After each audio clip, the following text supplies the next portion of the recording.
vamos a tocar en esta ocasión el tema de gestión ambiental minera. Para lo cual nos vamos a enfocar principalmente en el proceso para el otorgamiento de certificación ambiental en el ámbito de pequeña minería y minería artesanal.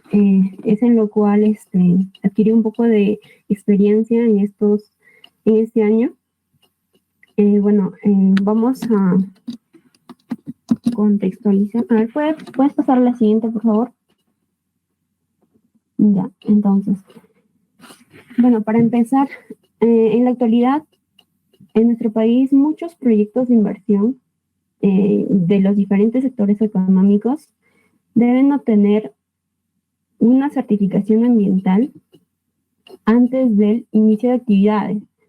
Con esto, ¿por qué? Con el fin de que deben asegurar que se realicen dichas actividades con el equilibrio tanto con la naturaleza y el entorno social. Es por eso que previamente cada entidad competente, ¿no?, tiene que evaluar los impactos que pueda generar ese proyecto. También se debe establecer medidas de control, prevención, monitoreo y adecuación, ¿no?, en este caso final, para asegurar que estas inversiones sean sostenibles en el tiempo. Esta realidad no era así como hace 25 años atrás, debido a que la gestión ambiental minera antes de 1990 tenía diferentes carencias. Entre ellas encontrábamos, por ejemplo, la falta de normatividad ambiental. Y también los organismos no estaban preparados en materia de gestión ambiental minera y carecían de entes tanto de evaluación y fiscalización ambiental. Y así como a la fecha, por ejemplo, existe los entes evaluadores como tenemos el SENACE y también aquellos, el Ministerio de Energía y Minas, para el caso del sector minero, por ejemplo, y sus respectivos suborganismos, que son en este caso las direcciones o las gerencias regionales de energía y minas. También en ese tiempo había una escasa coordinación entre organismos en temas ambientales y también no existían, como ahora existen, una gran cantidad de consultoras ambientales, no existían en ese tiempo, y también carecía de profesionales especialistas en el tema ambiental, ¿no? Y además no se contaba con la tecnología como hasta ahora tenemos laboratorios o equipamiento para hacer monitoreo ambiental y entre otros, ¿no? Y tras no haber un ente fiscalizador y regulador, también se veía claramente la baja o limitada conciencia ambiental de muchas empresas mineras. Es así que a la fecha podemos identificar, el Estado logró identificar más de 8,000 pasivos ambientales en todos los departamentos o las regiones de nuestro Perú. Lamentablemente, algunos de estos pasivos, a la fecha, pues, están siendo asumidos los costos por el mismo Estado. Y algunos de ellos, afortunadamente, hay algunas empresas que solicitan reaprovecharlas, a fin de que al final estas empresas se comprometan a remediar dichos efectos negativos en el ambiente y resarcir el daño, ¿no?, que fue causado hasta esa fecha. Siguiente, por favor. En sí, para entender más que nada cómo es que el sistema de evaluación de impacto ambiental llegó, a evolucionar acá en nuestro Perú, es a partir de 1990. Este sistema se caracteriza por ser un sistema único y coordinado, ¿no?, de carácter preventivo, ya que su finalidad es prevenir los posibles impactos, pues, en el ambiente, ¿no?, a causa de las actividades que se desarrollen. Es así que busca implementar mecanismos de integración, coordinación y participación ciudadana en sí, de manera que busca involucrar tanto a la empresa, a la población y el Estado en el desarrollo de las actividades de los diferentes sectores, ¿no? En este caso, vamos a tocar respecto a minería. Bueno, este sistema, vamos a andar un poquito de cómo fue evolucionando a través del tiempo. Todo empezó en 1990, cuando se promulgó el Código de Medio Ambiente y de Recursos Naturales. Bueno, en este caso, esta legislación ambiental establecía que todo proyecto de inversión que se desarrollase y que iba a causar efectos negativos en el medio ambiente debían de tener un estudio de impacto ambiental.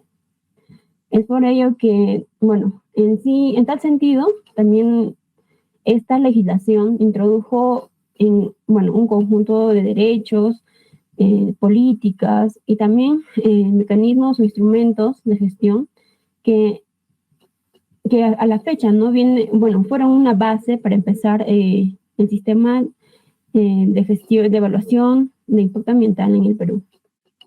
Posteriormente, en 1991, se promulgó cada uno de los ministerios tenía un modelo de certificación ambiental aprobados en su mismo sector, ya sea, por ejemplo, en el Ministerio de Energía y Minas, aprobaba reglamentos y normas ambientales en su sector.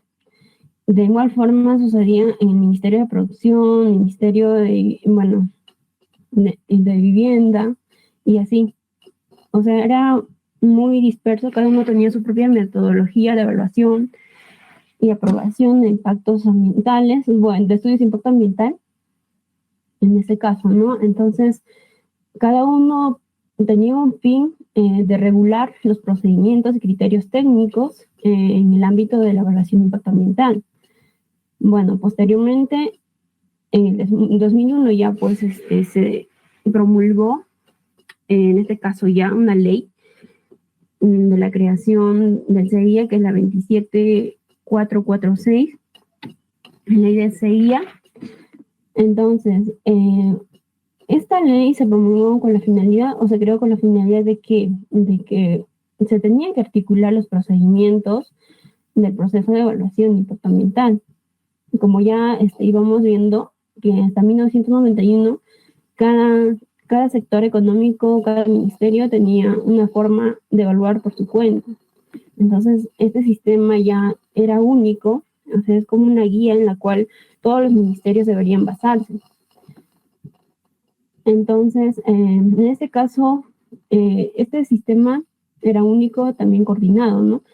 Con lo cual identificaban, prevenían y supervisaban, y también se aplicaba corrección anticipada de aquellos proyectos que tenían un impacto negativo significativo. En este aspecto también se ahondó bastante en lo que es la participación ciudadana en las diferentes etapas del proyecto, ya sea factibilidad, prefactibilidad y más aún en el proceso de evaluación de impacto ambiental. Entonces, cada uno de las empresas tenían que implementar cuáles van a ser los mecanismos de participación ciudadana. Más adelante vamos a ahondar un poquito más en este tema, ¿no? Bueno, posteriormente, vamos a seguir con la historia. En 2015 ya se promulga la ley 28611, que es la Ley General del Ambiente. Dicha ley deroga al Código de Medio Ambiente y de Recursos Naturales, que fue promulgado en 1990. Con esta ley se ratifica también el proceso de evaluación de impacto ambiental. En este caso ya buscaba garantizar que todo proyecto que se desarrollara sea respetando el cuidado del medio ambiente y el equilibrio también que no perjudicara al sector social, ¿no? Y que se podía desarrollar adecuadamente en la vida, ¿no?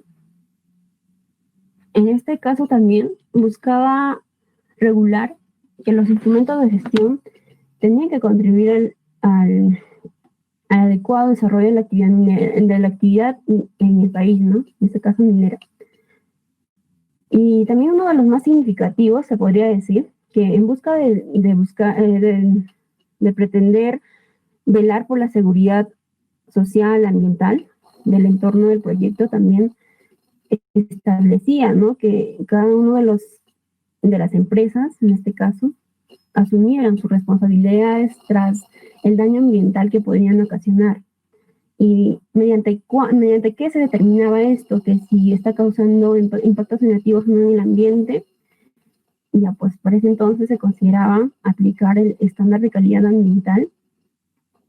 Y como sabemos, el estándar de calidad ambiental son parámetros que se van a medir en el cuerpo receptor, ya sea en el agua, en el suelo, en el aire, y así, ¿no? De manera que no se cause daños negativos, o si se causaran daños negativos, entonces esta ley exigía que dichas empresas tenían que hacerse responsable en cuanto a la mitigación, corrección de sus efectos negativos, ¿no?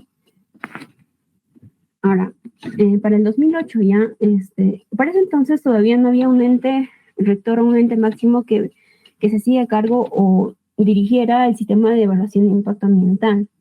Es así que en 2008 se crea el Ministerio del Ambiente, bueno, cuyo fin en sí era fortalecer este sistema y también hacerse responsable de guiar este sistema. Y hacerse responsable de velar el cumplimiento en sí.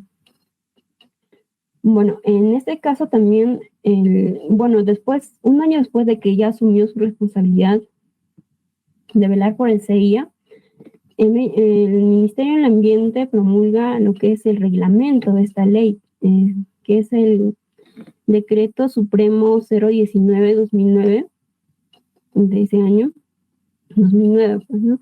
En este caso ya se establece debido a que en este reglamento principalmente se consideran una lista de proyectos los cuales deberían estar regidos al sistema de evaluación de impacto ambiental.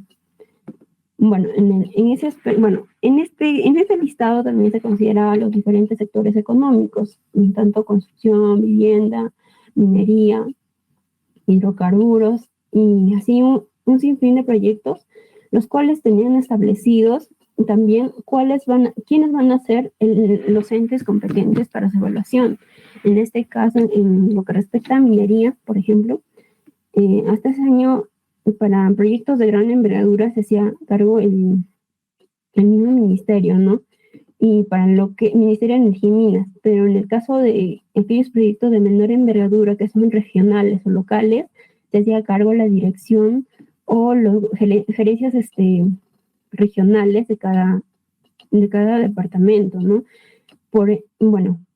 Es por ello que, por ejemplo, para pequeña minería y minería artesanal, hasta la fecha en sí se viene haciendo cargo para el caso de evaluación y aprobación de estos proyectos, las direcciones o las gerencias regionales, ¿no?, de cada proyecto en respecto a minería. Bueno, posteriormente,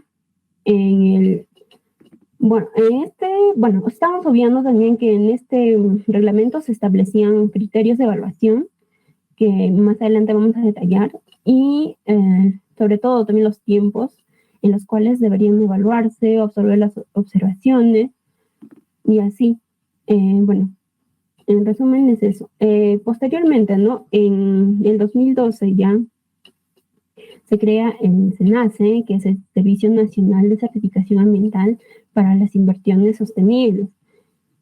Bueno, este es un organismo que a la fecha es el ente de evaluación y de clasificación, evaluación y aprobación de instrumentos de gestión ambiental para todos los proyectos que hayan transferido sus funciones respecto a,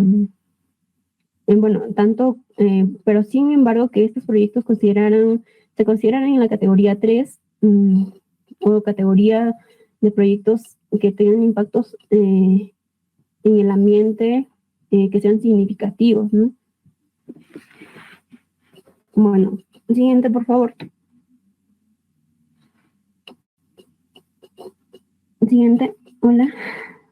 Ok. Bueno, aquí vemos, ¿no? Que es un organismo, como se dice, ¿no? El SENACE en sí es un organismo técnico especializado, ¿no? Adscrito al Ministerio del Ambiente. Bueno, en este caso, ya a partir de que se creó en el 2012, se fueron estructurando, ¿no? Sin embargo, a partir de 2015 es que recién empiezan a transferirse las funciones. Siguiente, por favor. Respecto a los diferentes ministerios. Solo en lo que respecta, nos decíamos, ¿no? A proyectos de gran envergadura o que estaban considerados en categoría 3. Es por ello que en el 2015 el Ministerio de Energía y Minas transfiere en su sector minería y energía. Para el 2016 ya teníamos a lo que es el Ministerio de Transportes y Comunicaciones respecto a su sector transportes. Para el 2017 ya tenía pues el Ministerio de Producción con su sector agricultura, y luego el Ministerio de Vivienda, Construcción y Saneamiento, el sector vivienda, saneamiento y también en la producción, bueno, en lo que es industria. Posteriormente, en el 2018, referente al sector pesca, y así hasta llegar al 2020, ya los ministerios como Salud, Comunicaciones, Comercio Exterior y Turismo y Defensa ya tenían que haber completado su transferencia con el fin de que el SENACE ya sea como una ventanilla única en la cual cada empresa podría llevar a clasificar su proyecto, a qué categoría pertenece, y también a que posteriormente, posterior a su clasificación, ingrese a evaluación y finalmente a la otorgación de la certificación ambiental en ese aspecto, ¿no? Y en el caso de categoría 1 y categoría 2, estos proyectos aún hasta la fecha son evaluados, clasificados, evaluados y aprobados en cada uno de su sector, ¿no? En este caso, como ya mencionábamos, Energía y Minas tiene un subsector que se encarga, de los proyectos de categoría 1, categoría 2, se encarga las direcciones o gerencias regionales de cada departamento en lo que respecta a categoría 1 y categoría 2. Siguiente, por favor. Bueno, ahora nos preguntamos cómo es que categorizan este proyecto, ¿no? O esos proyectos de inversión.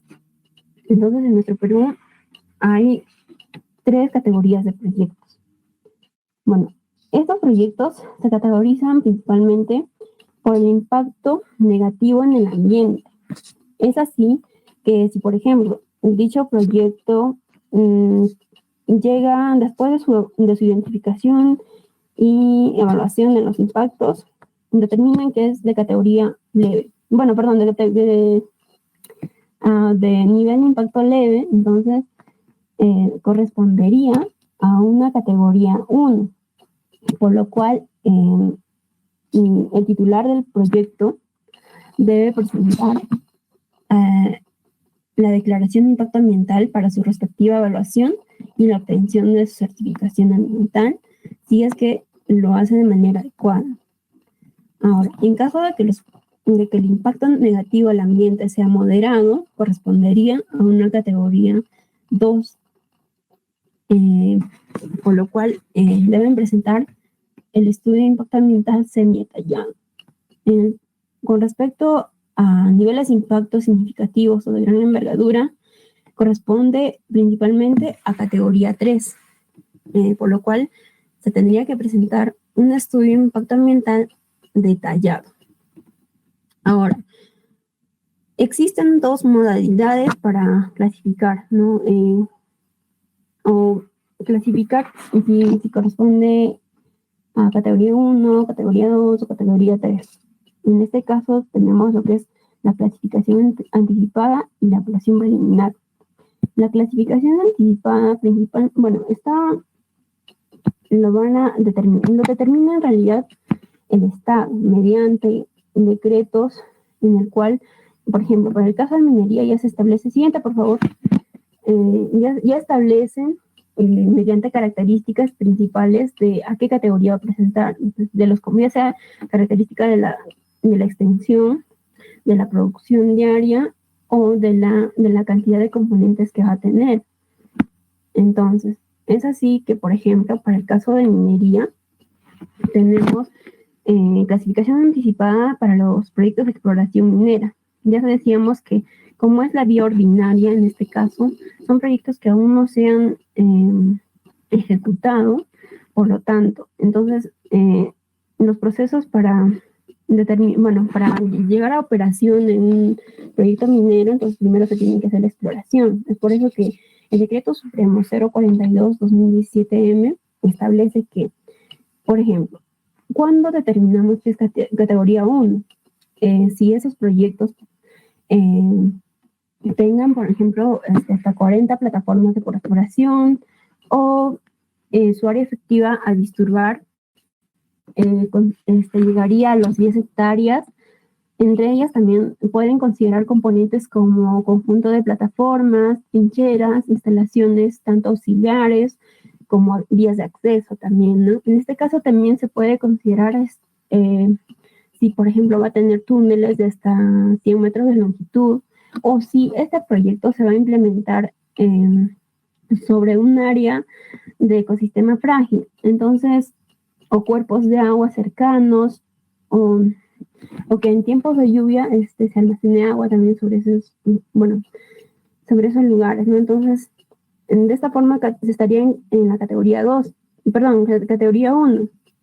Ahora, para la categoría 2, también de manera similar, ya este decreto supremo establece que, por ejemplo, si tu proyecto va a contener o se va a planificar que va a tener desde 40 hasta las 700 plataformas de perforación y que su área efectiva a disturbar sea mayor a 10 hectáreas y también que sus componentes van a considerar trincheras, instalaciones auxiliares y vías de acceso, en este caso, y que este proyecto esté sobre un ecosistema frágil, por ejemplo, en una zona de amortiguamiento o cerca a esta, y sobre cuerpos de agua, bofedales, entonces, o en su caso también que tenga una planta piloto, entonces también ya se consideraría, ¿no?, en la categoría 2. Y por lo tanto correspondería presentar un EIA semidetallado.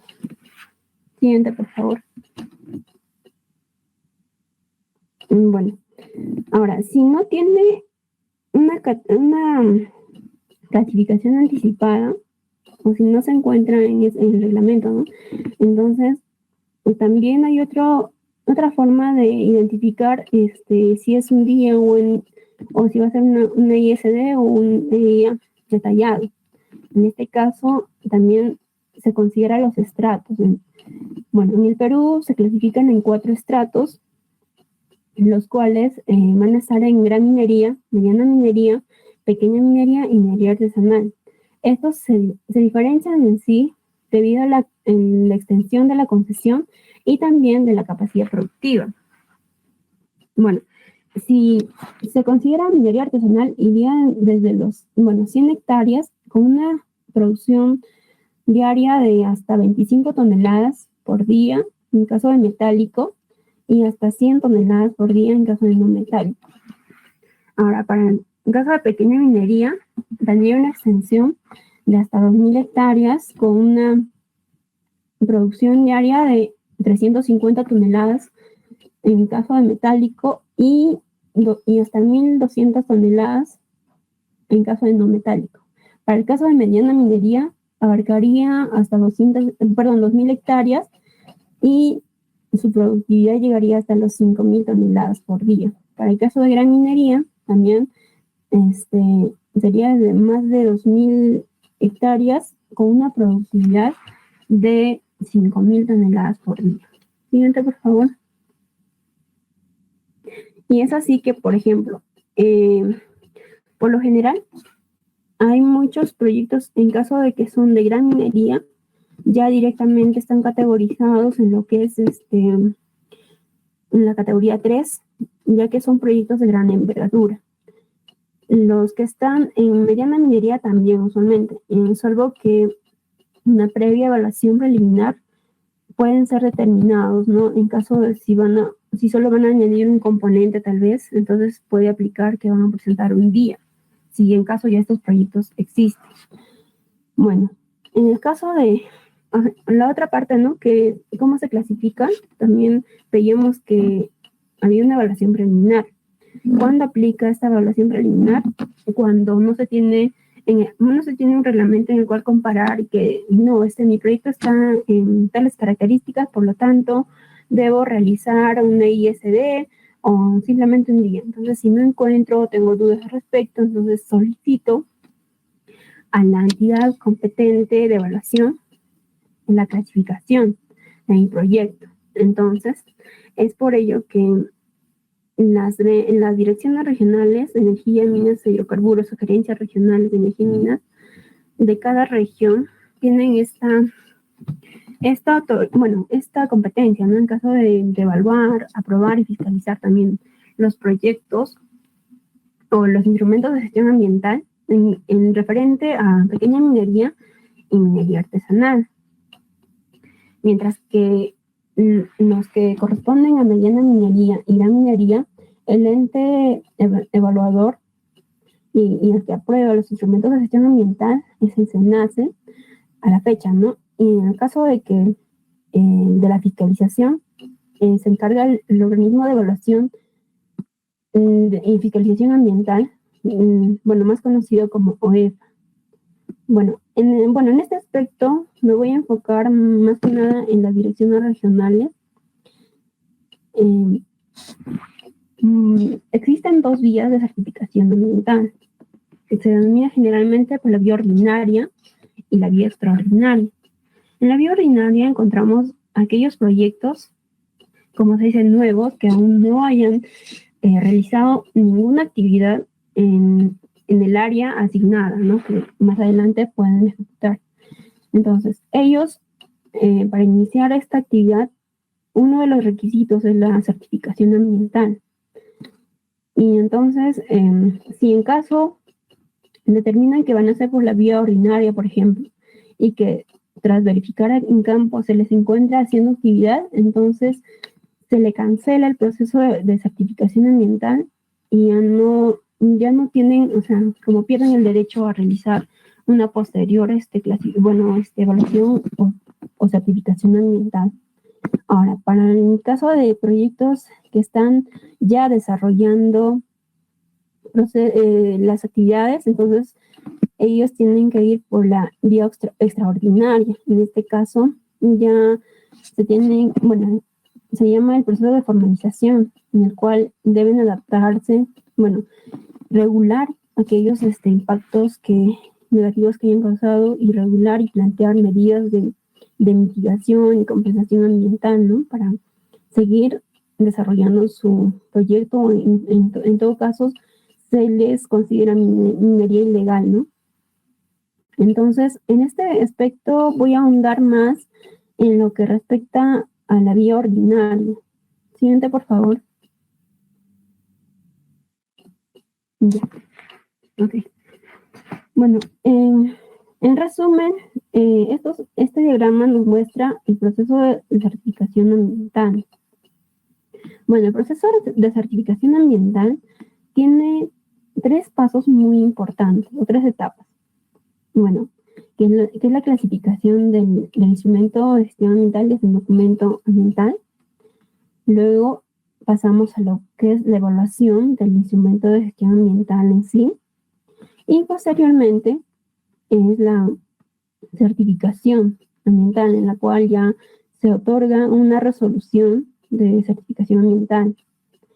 Bueno, en lo que respecta a clasificación del documento ambiental, el titular minero debe solicitar, en caso de que no esté determinado o que no tenga una clasificación anticipada, debe solicitar la evaluación de la clasificación.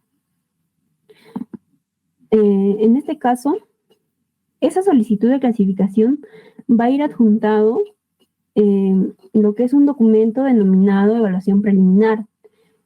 En dicho documento también va a establecer o va a sugerir a la entidad competente de a qué categoría pertenece su proyecto. Posteriormente va a ser evaluado en caso de que, si por ejemplo yo soy una empresa X, digo que mi proyecto corresponde a una categoría 1. Entonces pasa a evaluación de esa clasificación y, bueno, certeramente de que tras una evaluación la entidad competente determine que sí, realmente corresponde a una categoría 1, entonces le sugiere al titular minero de que presente ya su instrumento de gestión ambiental en sí, que puede ser una declaración de impacto ambiental, en este caso, ¿no? Que ya haya sido evaluada, ¿no? Y en caso de que sea una de categoría 2, de igual forma, en ese aspecto, solo en las direcciones regionales evaluamos lo que es la categoría 1 y categoría 2. Como ya mencionamos, en la categoría 3 es evaluado por el SENASA. Ahora, una vez presentado el instrumento de gestión ambiental en sí, durante el periodo de evaluación, se establece el periodo de evaluación para según categoría también, ¿no? En este caso, por ejemplo, para la categoría 1, se establece 30 días de evaluación por los especialistas del área de asuntos ambientales de cada dirección regional o gerencia regional, y se le da 30 días adicionales en caso de que se haya encontrado observaciones o incoherencia en la información o falta de información. Ahora, para la categoría 2, se establece 40 días para la evaluación y 30 días para el levantamiento de observaciones. Adicionales a eso, 20 días más para el otorgamiento de la certificación o la resolución. Para la categoría 3, que corresponde a un EIA detallado, se establece 70 días de evaluación, 30 días para la subsanación de observaciones y adicional a eso 20 días más para la emisión de la resolución, según sea el caso, ya sea de aprobación, ya sea de abandono. Ya, entonces, bueno, en este periodo de evaluación para cada uno de estas categorías, no solo el técnico especializado de la entidad competente es el que evalúa, sino también, según reglamento, se tiene que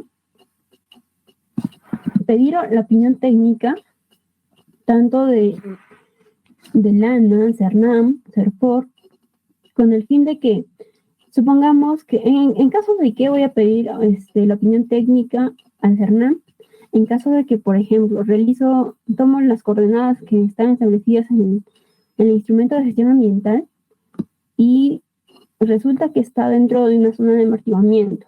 Entonces, corresponde que sí o sí tengo que pedir opinión técnica al CERNAM. De manera similar, en LANA, ¿no? Supongamos que ese proyecto está en una cabecera de cuenca o cerca de una franja marginal de un río. Entonces, sí o sí se tiene que pedir opinión técnica. En caso de CERFOR, aquellas concesiones forestales que ya están registradas, ¿no? Entonces, sí o sí se tiene que pedir opinión de estos entes para poder llevar una adecuada evaluación. En este caso, hay ocasiones en que, por ejemplo, el CERNAM, tras medir los impactos o las actividades y todo ello, pueden dar una opinión favorable o desfavorable, según sea el caso. Entonces, supongamos que el LANA y el CERNAM dan una opinión desfavorable, entonces muchas veces este proyecto ya, no va. O si es el caso de que hayan colocado sus observaciones y que, por ejemplo, en el caso de Lana, ¿no? Una observación sería que este titular minero no haya establecido medidas de prevención ante la liberación de residuos de efluentes. Entonces se establece, ¿no? En unas observaciones diría de que se sugiere o el administrado debe, no sé, colocar una planta, un mecanismo de pretratamiento antes de liberar sus efluentes a los cuerpos naturales, ¿no? Por ejemplo. Entonces, según ellos adaptan o resuelven esas observaciones y al final se obtenga una opinión favorable y se da el caso, entonces posteriormente se emite una certificación ambiental, en este caso aprobatoria, para dicho proyecto, ¿no?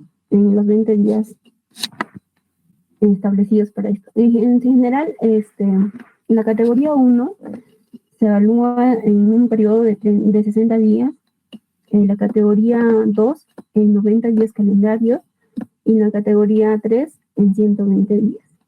Ahora, supongamos que el titular minero no haya levantado las observaciones en ese tiempo de los 30 días establecidos por reglamento, entonces, o que haya pasado más de esos 30 días, supongamos que ha pasado 2 o 3 meses y no se preocupa de levantar las observaciones. Por lo tanto, se declara en abandono. En caso de que se tenga una opinión desfavorable, tanto de la ANA, CERNAM o las opiniones de los opinantes técnicos o vinculantes, entonces se declara improcedente, ¿no? Si la mayoría lo declara que no va el proyecto. Siguiente, por favor.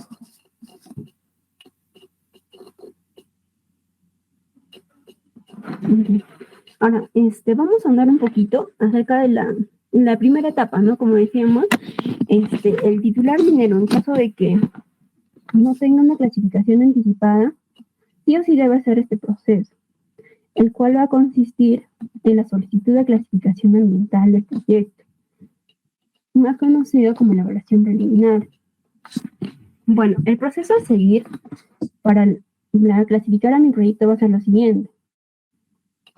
En primer lugar, va a emitir el titular minero una solicitud de clasificación ambiental a la entidad competente. En ella, como ya mencionamos, va a juntar el documento, es un expediente que se denomina evaluación preliminar. Entonces, si este documento ingresa por mesa de partes a lo que es entidad competente, en este caso la Dirección Regional de Energía y Minas, entonces entra a evaluación en un periodo de 30 días. Sin embargo, pueden ver muchas situaciones en las cuales, por ejemplo, he determinado que es un día y la evaluación de los técnicos especializados dicen que sí, realmente es un día, entonces la autoridad competente ratifica dicha propuesta y emite una certificación de clasificación mediante una resolución directoral que clasifica, por ejemplo, en el artículo, en el primer artículo donde se determina usualmente que ya si clasificamos este proyecto en la categoría 1, por lo cual el administrado o el titular minero debe presentar el expediente, una declaración de impacto ambiental. Entonces, para ya su evaluación, que ya hemos explicado en un PPT anterior, bueno, puede ser el caso también de que en esa evaluación preliminar han omitido muchas partes, ¿no? Por ejemplo, han omitido la parte de participación ciudadana o la parte de plan de contingencia o plan de manejo ambiental. Entonces, si he omitido esas partes o ejemplos, ¿no? Entonces se solicita que debe completar dicha información en un plazo de 30 días. Por lo cual, una vez completado esto, también otra vez ingresa a evaluación con las partes que ya faltaban y en caso esté conforme, la autoridad competente, en este caso la Dirección Regional de Energía y Minas, ratifica y aprueba la solicitud de clasificación y emite la resolución de clasificación. Posteriormente, en caso de que se haya solicitado información complementaria y no hayan cumplido en el plazo establecido, entonces se declara de no conformidad. Por lo tanto, si desea seguir la certificación ambiental, nuevamente debería hacer la solicitud.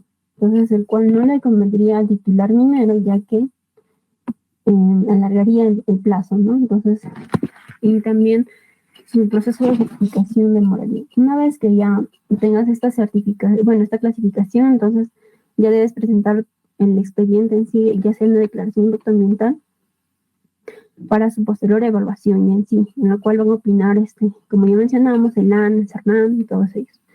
Ahora, en el caso de que el titular establece, ¿no? O propone de que mi proyecto está categorizado en la categoría 2. Por lo tanto, también a todo lo que ya mencionamos, a la solicitud debe adjuntar, en este caso, su propuesta y además de ello, un término de referencia del estudio de impacto ambiental semi-detallado.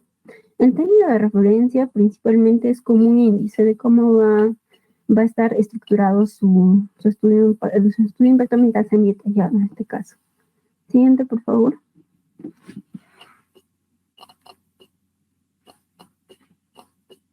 Hola. Siguiente. Ok. Bueno, en caso de... Regresa. Ok. Bueno, en caso de que, por ejemplo, haya mencionado de que ya mi proyecto corresponde a una categoría 1, por lo tanto voy a presentar un día. Pero tras la evaluación determinan que no es conforme, sino corresponde a una categoría 2. Entonces, en este caso, la dirección regional le tiene que reclasificar ese proyecto y presentar el término de referencia respecto a un EIA semi-detallado. Ahora, eso también, para lo cual se va a otorgar 30 días calendarios para la absolución o completar dicha información. Ahora, muchos nos preguntaremos, ¿no? De cuál será el contenido de la solicitud de clasificación en sí y el contenido de la evaluación preliminar, ¿sí, no?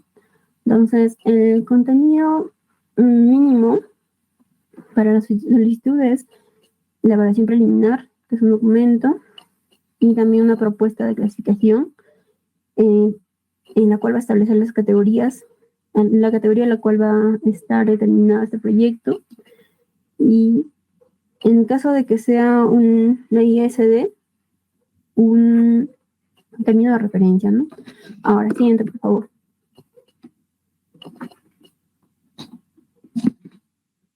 Ahora, en este caso, el contenido mínimo para la evaluación preliminar, que es el expediente, ahí se van a considerar datos importantes como, por ejemplo,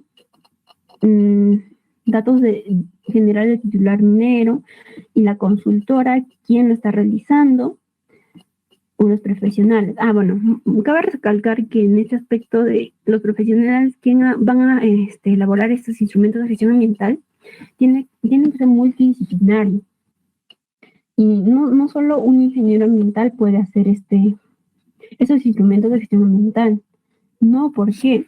Según reglamento se establece que puede participar un geólogo, un sociólogo, o un ingeniero de minas, según sea el caso. Por ejemplo, si es para una planta de beneficio, ideal sería que un ingeniero metalurgista también sería parte de esta elaboración de este instrumento de gestión ambiental, ya que los ingenieros ambientales no somos todistas, por lo cual se requieren conocimientos también especializados en cada área. Por ejemplo, un sociólogo es muy especialista respecto a su área, un biólogo también respecto a lo que son componentes ambientales, componentes bióticos, en este caso, ya sea de flora, fauna, y así. Entonces, se requiere de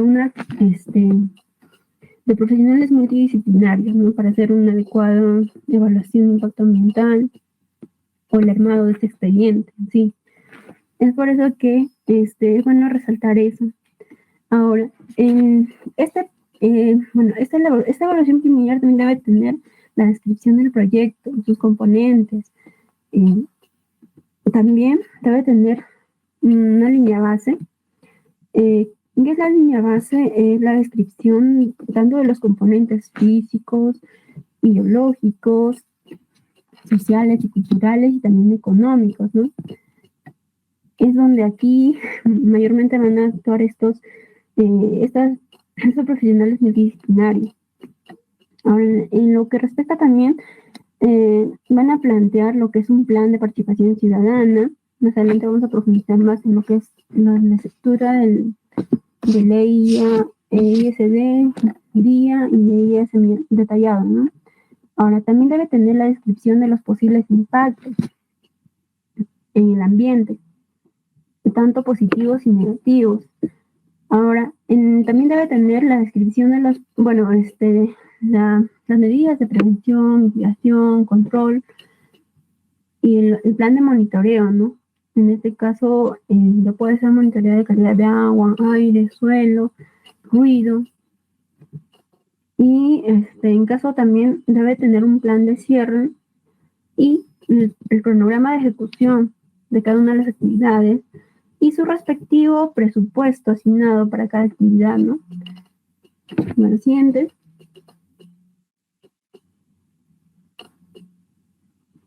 Hola, siguiente. Ya, entonces, ahora vamos a hablar un poquito en lo que respecta a la estructura en sí de cada instrumento de gestión ambiental para las diferentes categorías. En este caso, para la categoría 1 tenemos en la declaración de impacto ambiental. En este caso, pues, va a tener la descripción del proyecto, en lo cual, como ya íbamos mencionando, va a describir los componentes del proyecto, sus accesos, las actividades en general, de cómo se va a implementar el proyecto. Ahora, también debe tener la línea base, en la cual va a describir los aspectos del medio físico, biótico, social, cultural y económico, para lo cual ya hemos dicho que se requieren de profesionales multidisciplinarios, ¿no? Entonces, es necesario también que presenten un plan de participación ciudadana, en la cual debe establecer este plan para las diferentes etapas del proyecto. En este caso, si es una actividad minera, por ejemplo, en la etapa de exploración, en la etapa de explotación, y en suma, si se añade tal vez el aspecto de beneficio, ¿no?, de sí mismo, entonces es necesario que considerar a la población, ya que ellos sí son responsables de autorizar finalmente si el proyecto va o no va sobre el suelo superficial, ¿no?, que a ellos les corresponde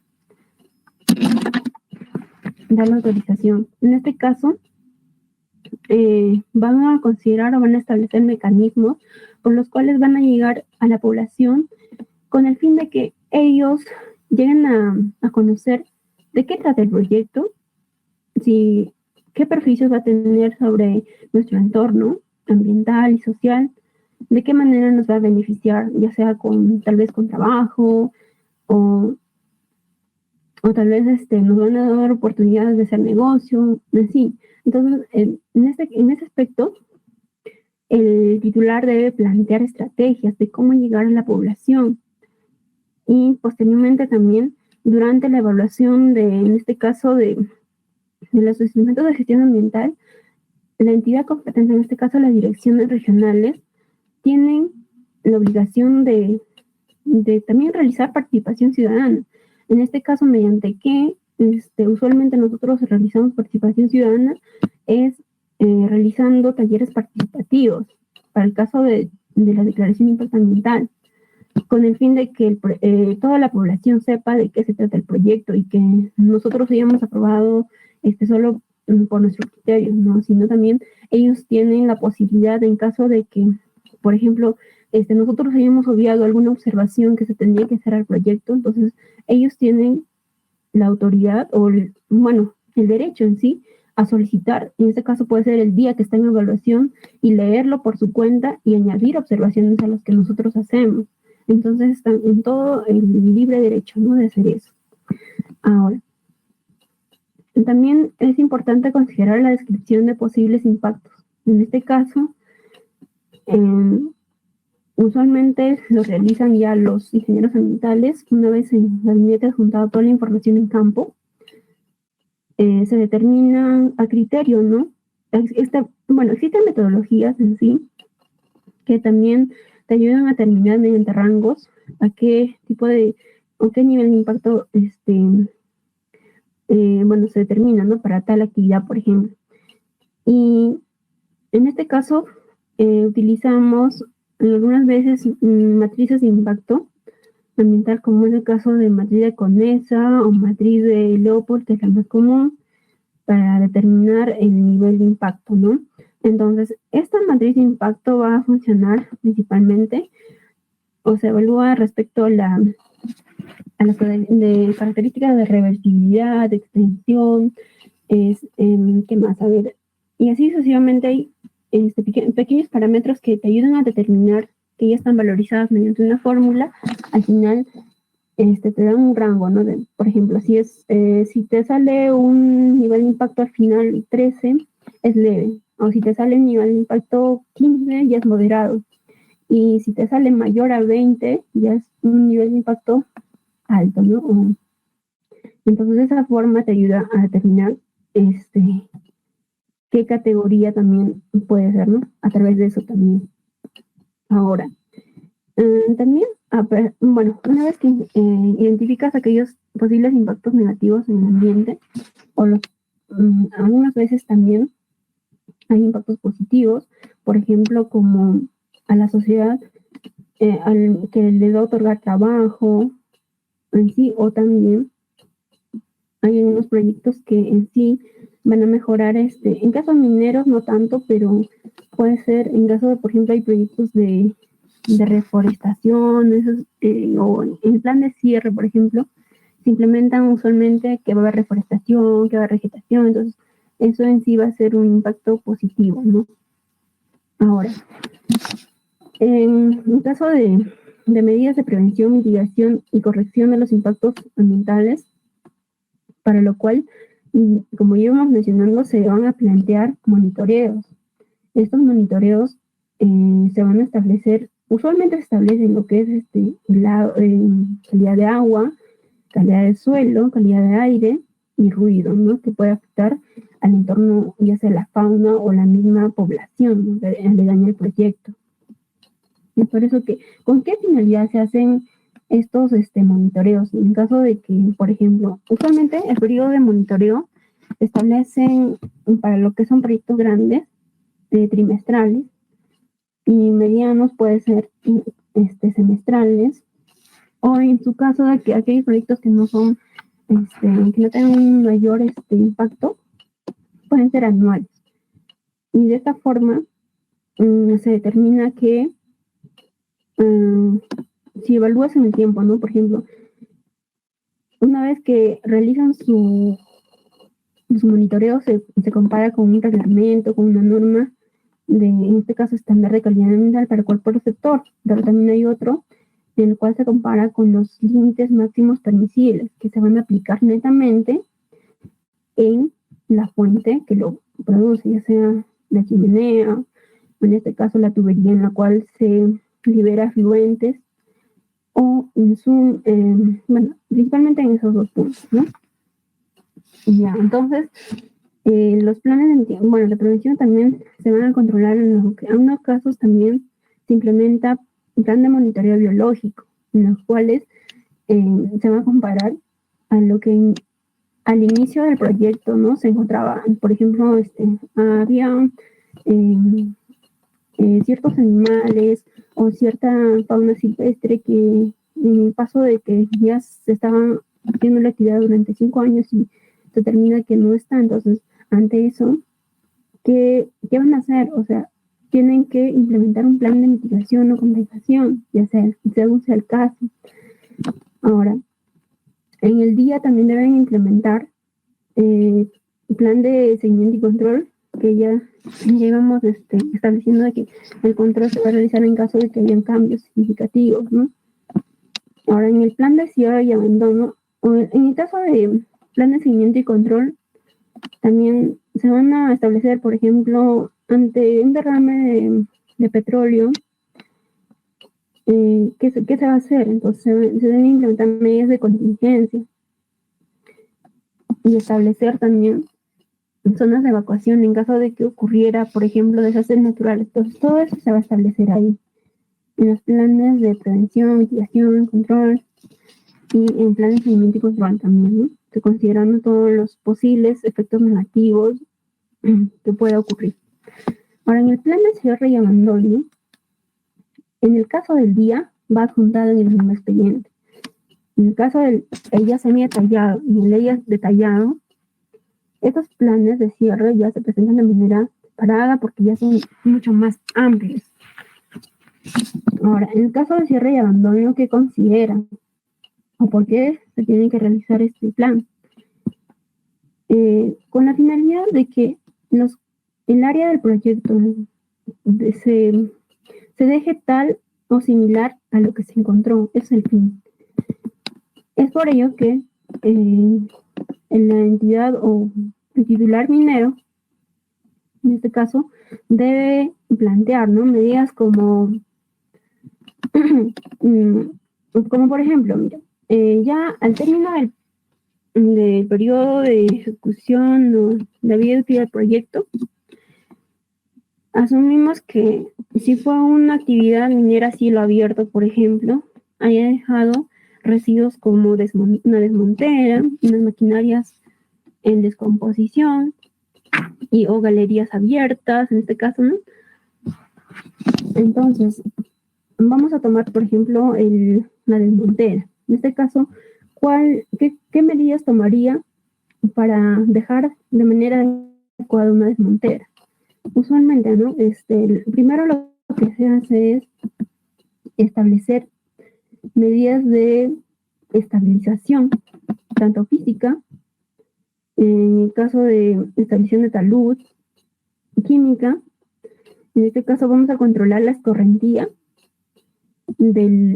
que puede ocasionar drenaje ácido, que posteriormente puede ocasionar contaminación en los ríos cercanos, en los cuerpos de agua, ya sea lagunas o bofedales, que de cierta forma, si se ubicaran en una cabecera de cuenca, pues alterarían, ¿no?, la calidad del agua y en consecuencia la salud de las personas, o también contaminaría a los animales, ¿no? Entonces, para evitar todo esto a futuro, se tiene que realizar un adecuado plan de cierre. Por ejemplo, estamos con el ejemplo de la desmontera. Es así que se tiene que estabilizar física, química y en este caso hídricamente también. ¿Cómo? Por ejemplo, ya sí o sí se va a controlar la escorrentía, pero no en un 100% tal vez. Entonces, por lo tanto, se tienen que implementar tal vez canales de coordinación, los cuales van a derivar a una planta, a una planta de tratamiento, ¿no?, o de pretratamiento, para luego ser liberada a un cuerpo de agua que no va a tener el cual no va a afectar a la población o a los animales, y así de esa forma. Y tras la estabilización de esos tres factores, se puede hacer una reedificación, por ejemplo, para los cuales también se debe preparar bien el suelo, considerando una capa impermeable primero, luego un material poroso posteriormente, y luego, para terminar, un material de materia orgánica o suelo orgánico, dando las condiciones así también, analizando, ¿no? También en este plan debe analizar, por ejemplo, qué especie voy a utilizar, analizando las condiciones, tanto del suelo y del clima y de su entorno. Y es así que usualmente, ¿no?, es mejor utilizar las plantas que ya están adaptadas al entorno del proyecto, ¿no?, al ambiente, a la temperatura y todo eso. Entonces, es así que de esa forma es un ejemplo de cómo más o menos una medida establecer en el plan de cierre. Entonces, para cada componente o cada pasivo que va a quedar, entonces cada uno debe tener unas medidas de cómo se va a actuar, ¿no? Entonces, sin embargo, también el plan de cierre va a tener un plan de monitoreo post cierre. Quiere decir que no, ya está bien, tal empresa dejó revegetado todo ese de bandera y ya es suficiente. No es así, sino que después de 5 años o durante esos primeros 5 años de que se ha establecido el plan de cierre, también se deben hacer monitoreos con la finalidad de que, por ejemplo, esa planta que hemos podido revegetar no ha crecido, o algunos de ellos se marchitaron. Por lo tanto, ante eso que debe hacer la empresa, también tiene que tener un plan de contingencia, ¿no? Y al final debe dejar de forma adecuada, ¿no? Y sostenible en el tiempo, que por sí misma ya debe funcionar. Entonces, después de los 5 años recién, se fiscaliza este plan de cierre para ver si realmente ha funcionado o no o en caso contrario también tienen que dejarlo operativo, se podría decir. Ahora, también debe establecer para cada actividad un cronograma de ejecución. Estamos hablando en todo el día, cuándo se va a ejecutar, y también el presupuesto establecido para cada actividad, ¿no? Ahora, en el caso de ley semi-detallado o ley detallado, bueno, tiene una estructura similar, con la diferencia de que, como su nombre mismo lo dice, es más detallado y, por lo tanto, es más específico cada actividad por lo que sus componentes son mucho más que respecto a la categoría 1 y, por lo tanto, es más específico, ¿no? Y va a ser de manera similar en sí. Va a tener un resumen ejecutivo en este caso, que facilita la evaluación, la descripción del proyecto, una línea base, también plan de participación ciudadana, basados en el Decreto Supremo 02/2009, y también van a tener las características del impacto ambiental, tanto la identificación y la valoración del impacto. También va a tener una estrategia de manejo ambiental, tanto para la vigilancia, contingencia, abandono, y también, ¿no?, van a establecer un cronograma de ejecución y un presupuesto para su respectiva implementación. Y según depende, ¿no?, de que la autoridad competente le solicite alguna otra información adicional, también se tiene que requerir. En el caso de que, para evaluar un ISD, por ejemplo, no solo es presentar el plan de participación ciudadana, ya, ¿sabes qué? Esto hice para establecer un plan de participación ciudadana. No, también tenemos que presentar evidencias de cómo es que lo hicieron. Ya puede ser con fotografías, puede ser con los volantes que se presentaron juntados ahí al expediente, y también las firmas de los respectivos pobladores. En este caso, en el caso de la ISD, tras realizar 4 talleres participativos, dando a conocer, como hemos dicho, las características del proyecto, tanto en los impactos negativos y positivos en el ambiente y en su entorno social, al final se realiza una audiencia pública. En esa audiencia pública es donde se pregunta, ¿no?, de manera democrática a toda la población de que si están de acuerdo o no que va o no este proyecto. Y es así que si se aprueba más de los 2/3 de la población, entonces se considera que sí va el proyecto en ese aspecto, ¿no? Porque hay otro criterio o otro requisito también para la aprobación general, ya de reinicio de las operaciones del proyecto. Bueno, se tiene que pedir la autorización del uso del terreno superficial, que por ley toda comunidad va a tener derecho de autorizar o no el uso de su terreno superficial. Por ejemplo, ya supongamos que tiene una certificación ambiental y que para su inicio de operaciones tiene que requerir el uso de terreno superficial, ya que tiene unas vías de acceso que va a trasladar los minerales, por ejemplo. Entonces, si los pobladores se niegan a hacer eso, entonces tendrían que implementar los mecanismos y en su caso que ya no se pueda, muchos proyectos no van y se quedan solo en los procesos, ¿no?, de certificación ambiental, pero algunos sí, pues si tienen un buen mecanismo de participación ciudadana, que de manera justa, ¿no?, que va a saber los beneficios también tanto a la población, entonces algunos sí logran lograr, iniciar sus actividades, ¿no? Bueno, de manera similar en la categoría 3, solo que más detallado, como he dicho. Siguiente, por favor.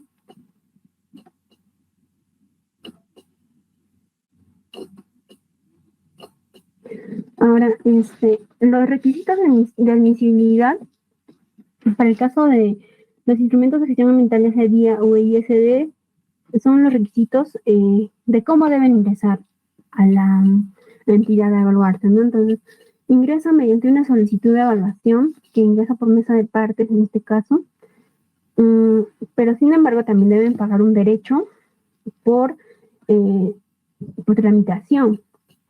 En este caso está catalogado por dos partes, ¿no? En este caso para el pequeño productor minero y minero artesanal.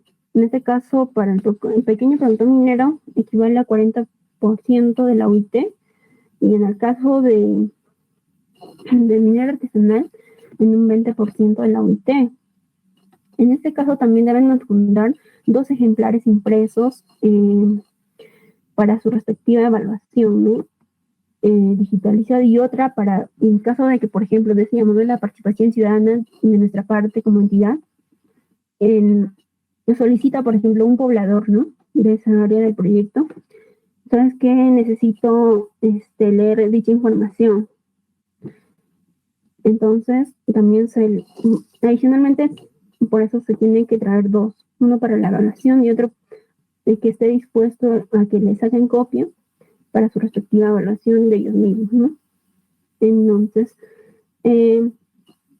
para el caso de, también es importante que este estudio tenga en versión digital y sea en un CD, ¿no?, adjuntado a esto.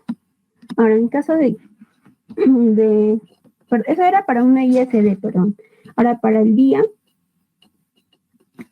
van a tener, también se va a pagar un derecho de trámite, en este caso para productor minero, pequeño productor minero, un 20% de la UIT, y para el caso de minero artesanal, un 10%. Ahora, esto ingresa con una solicitud también, en el cual debe consignar los datos básicos, como el caso del RUC del titular minero, adjuntando también los ejemplares impresos, ¿no? Y también la parte digital. Siguiente. Bueno, decíamos que el plan de cierre de minas está adjuntado ya en el expediente de la declaración de impacto ambiental. Sin embargo, en el caso de que sea una categoría 2 o la categoría 3, es muy aparte que se presentan estos planes de cierre de minas. Ya puede ser durante la evaluación de ley en sí, o cuando ya se está iniciando las actividades también. En este caso, el plan de cierre de minas está obligado para todos los titulares mineros. En este caso, pueden considerar un cierre temporal o un cierre definitivo, en el cual, como ya decíamos, deben implementar medidas que eviten, ¿no?, los efectos negativos en el medio ambiente, ya sea teniendo en cuenta los residuos que puedan generarse, los afluentes y las emisiones gaseosas. Entonces, en este caso también tiene una respectiva estructura, ¿no?, un contenido, en los cuales van a establecer un resumen ejecutivo, los componentes de cierre, los más significativos, claro, por ejemplo, la desmontera, pueden ser el laboratorio, el campamento, puede ser también a ver, algo más, o las maquinarias que ya están en desuso, y así respectivamente. Entonces, en dichos componentes se deben describir en general las condiciones del sitio,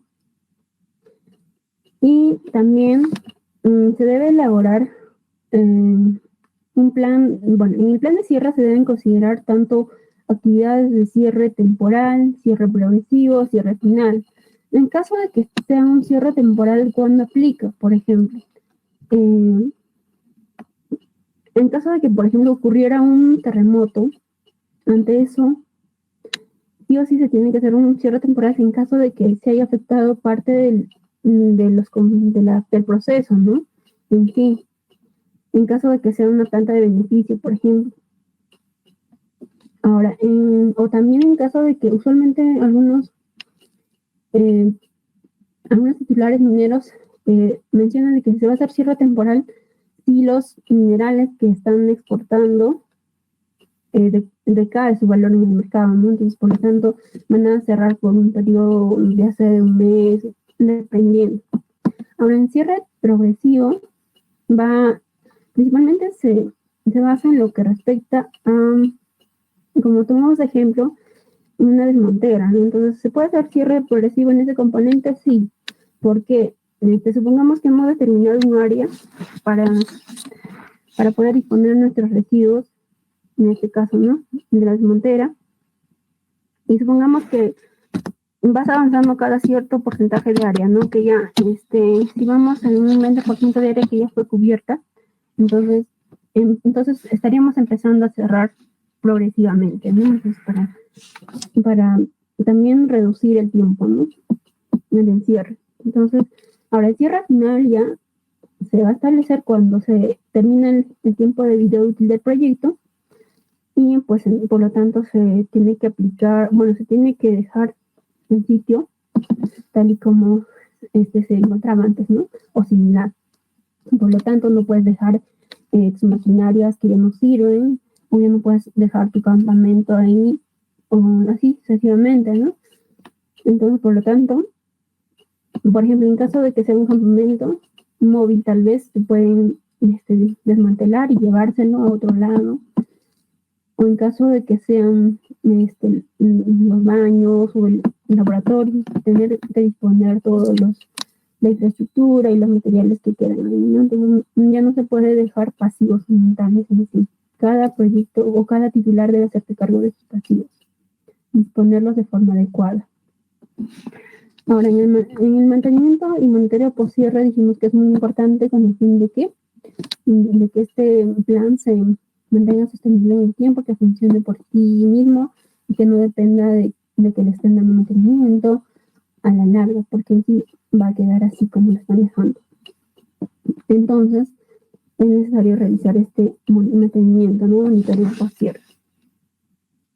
También deben implementar el cronograma de presupuestos y garantías,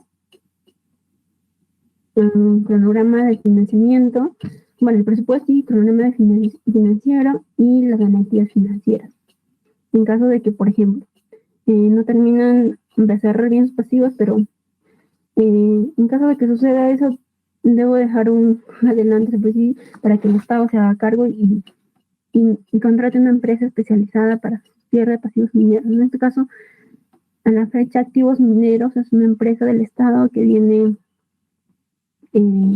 cerrando sus pasivos de manera progresiva, ¿no? Siguiente, por favor. Los procedimientos de aprobación del plan de cierre están basados en el Decreto Supremo 003/2005, en el cual se basa en la presentación del plan de cierre, evaluación del plan de cierre de mina, la verificación de los requisitos de admisibilidad, la evaluación técnica similar a lo que ya hemos explicado de los estudios de los instrumentos de gestión ambiental, y la participación ciudadana. Es muy, muy importante también en esta etapa. ¿Por qué?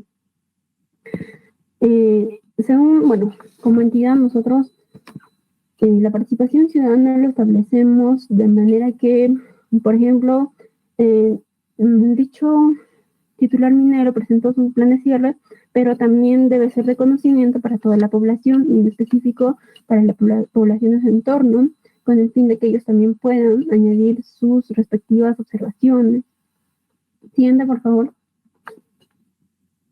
Es así que la participación ciudadana se rige en dos reglamentos muy importantes: el Decreto Supremo 028/2008-M y la Resolución Ministerial 304/2008, en los cuales nos sugieren, ¿no?, que para hacer los mecanismos de participación, tanto como avisos publicitarios, radiales o televisivos, también encuestas, que deben aplicar en caso de los titulares, ¿no?, al momento de realizar su instrumento de gestión ambiental, o dar a conocer el proyecto que van a ejecutar, los talleres participativos en caso de la evaluación de impacto ambiental, la elaboración de los instrumentos de gestión de impacto ambiental.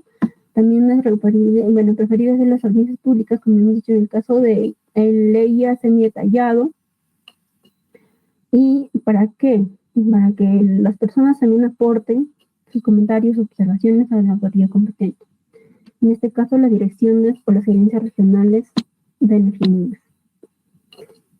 En este caso, también los monitoreos y vigilancia ambiental tienen que ser participativos, con la finalidad de que no haya suspicacias después, ¿no? De que sí, tal vez ven un agua, que el agua de río está muy turbia y ya, a ciencia cierta dicen que no está contaminado, pero no se puede determinar que está contaminado sin antes hacer un monitoreo previo.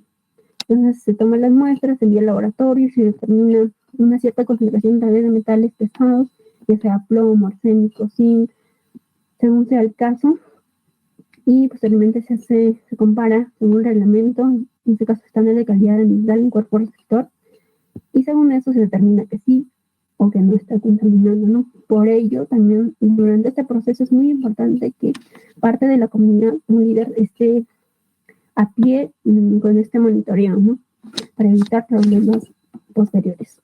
Bien. Bueno, ahora también hay instrumentos de gestión ambiental que son complementarios, en este caso como es el ITS. El ITS, el instrumento técnico sustentatorio, el cual se aplica principalmente en caso de que ya mi proyecto se aprobó, por ejemplo, hace 5 años, y que a la fecha necesito hacer un cambio de tecnología para poder, para que la eficiencia en mi proceso se incremente, por ejemplo, ¿no?, en caso de una planta en beneficio. Entonces, el titular debe solicitar la evaluación o una reunión con el técnico especializado en la entidad competente para poder analizar ambos, ¿no?, de que si es un componente nuevo, una tecnología nueva que van a implementar, generan impactos negativos significativos. En caso de que sus impactos sean leves, entonces solo correspondería presentar el ITS, ¿sí? Porque en caso de que no corresponde ser un ITS, si en caso de que haya añadido un componente, o por ejemplo una galería más, entonces ya tendría un impacto significativo más alto. Entonces ya no es necesario hacer un ITS, sino una modificación del instrumento de gestión ambiental. O también sucede casos de que se requiere instalar electricidad con torres de alta tensión, entonces su impacto va a ser mucho más alto. Entonces se tiene que modificar o actualizar dicho instrumento de gestión ambiental. Siguiente, por favor. Ahora, en el caso de modificación y actualización de los estudios de impacto ambiental, modificación, como ya mencionamos, aplica si ese instrumento de gestión ambiental, cuando el titular haya incrementado un componente más de impacto muy alto, ¿no? O en caso también de que se quieran modificar los planes, programas o medidas establecidas ya, que fueron aprobadas de esa forma, entonces van a tener un impacto también alto, por lo tanto se tiene que modificar. Ahora, en caso de las actualizaciones, según el Decreto Supremo 019 de la Ley 27446, se tienen que realizar después de 5 años, ¿no? De iniciar el proyecto.